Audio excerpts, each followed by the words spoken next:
What I'm seeing in the energy this week is a massive amount of permission and availability to feel the things that we have been putting off. I want to put this idea into context by using an example of a session that I had this week.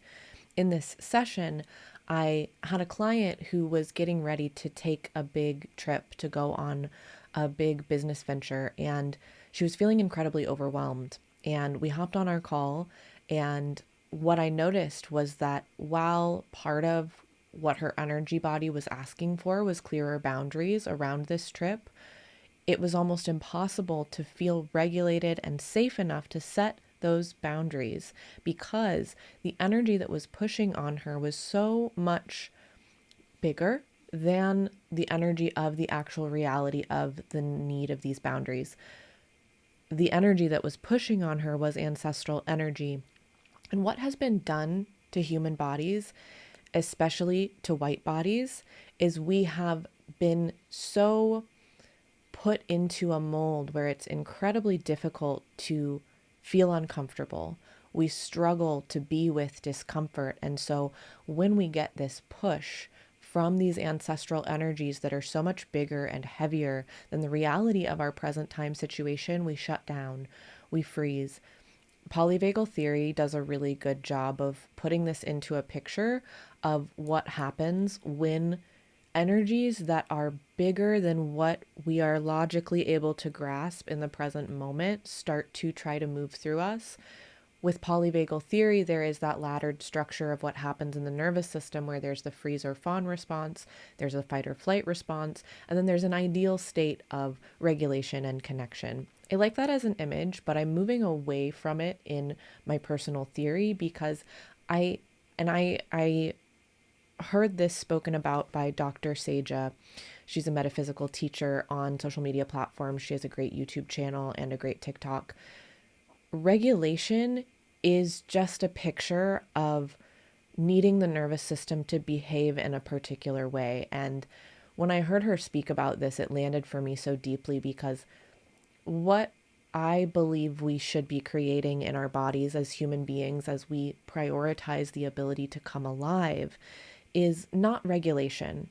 Regulation is such a picture of behaving properly. And our nervous systems aren't meant to behave any particular way. In fact, the process of aliveness, as I see it, and the ability to be with the energy that's truly moving through us is vast, nuanced, and looks different for every single individual.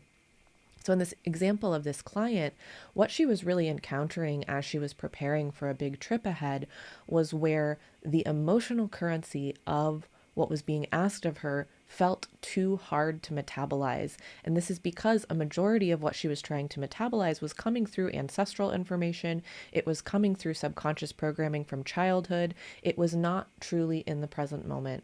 And so once we released these ancestral and subconscious limits, she was able to digest the reality of what she has ahead of her in a way that was much more grounded, in a way that was much easier to orient to. So the process of learning to feel the things that are ready to be felt has to be a process of expanding that capacity that you have to let energy move through you. And that is what I see very available to us in the energy this week. There is so much permission to burn away, really the next few weeks, I think, but especially right now. There's so much permission to burn away the ways that we limit ourselves from feeling. And what you might recognize if you are open to this message and if you start to consider how this might look in your personal life, what you might recognize is that the things that are ready to burn are the places where you limit yourself from aliveness. And again, I am shifting out of using regulation in my languaging around how I speak about the nervous system and the human experience. I'm starting to remove the idea of regulation and I'm replacing it with the idea of aliveness. And so, what is ready to burn? The things that make your orientation to your human experience feel overwhelming, that is what's ready to burn. Those very things that are ready to burn are the energies that exist between you and aliveness. Let's see what else we have coming up for us in the week ahead. There is a message around not letting yourself get too pulled into the way that other people want you to live your life right now. This is such an Aries season message because it is very much this imagery and communication of starting to release that external validation, that need for everyone around you to be in the same rhythm in order to find your own. Breathwork is an amazing practice for tuning into your rhythm because only you can determine the way that you want to breathe that allows you to connect to your felt sense.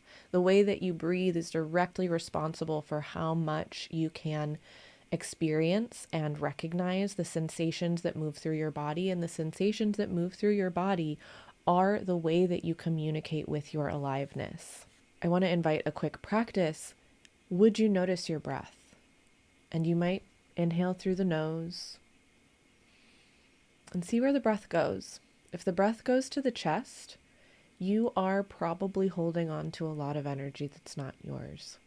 If the breath goes to the belly, you might have a little bit more permission to feel the things that are ready to be felt.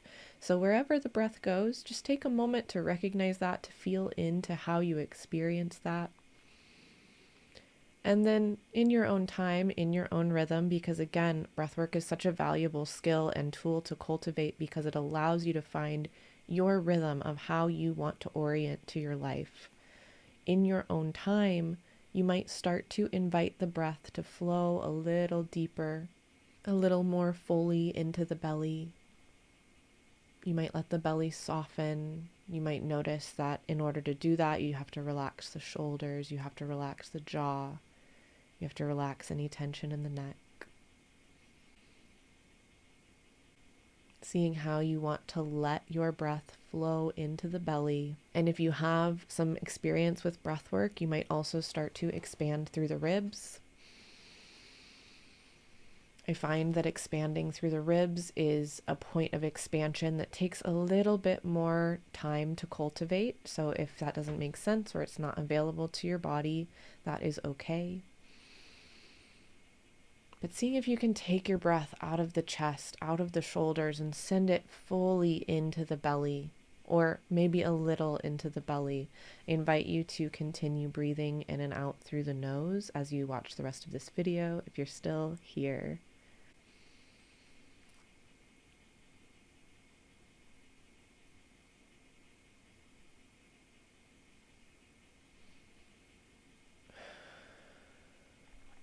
That message of using the breath to center into your experience before you make decisions, before you respond to others, before you move forward is a really big piece of what I'm looking at for the week ahead.